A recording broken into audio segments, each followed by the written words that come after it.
أيها المسلمون، إن هذه المنكرات العظيمة التي حلت بنا وبديار المسلمين لها دواع وأسباب.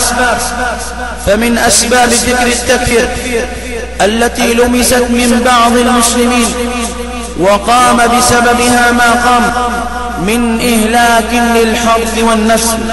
أولا، خروج أبناء المسلمين إلى جبهات الجهاد كما حصل في جهاد أفغانستان الأول في سنوات غابرة بغير علم شرعي ولا حصانة من الفتن واختلاطهم بالجماعات المشبوهة هناك وتلقفهم للشبه، ثم العودة بها إلى بلادهم وبثها في وسط المسلمين، فسارت كالنار في الهشيم تحرق الأخضر واليابس. ثانيا، مما دعا الناس إلى التكفير شبكة المعلومات أو ما يسمى بالإنترنت، فهي حمار الدجال وبواب التكفير والفتن.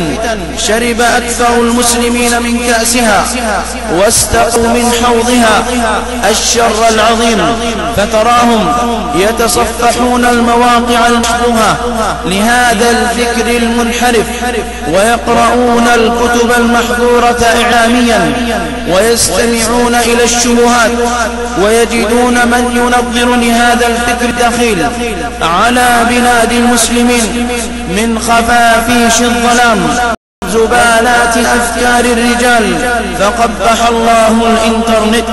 ثالثا، وسائل الإعلام كالفضائيات التي تدعي حرية الرأي يخرج على شاشاتها قادة هذا الفكر لينظروا ويناظروا ويدفعوا ويدافعوا عن فكرهم ومعتقداتهم، فيستمع المسلمون لهذه الخزعبلات وهذا الرجيع العفن من أئمة الضلال والعياذ بالله.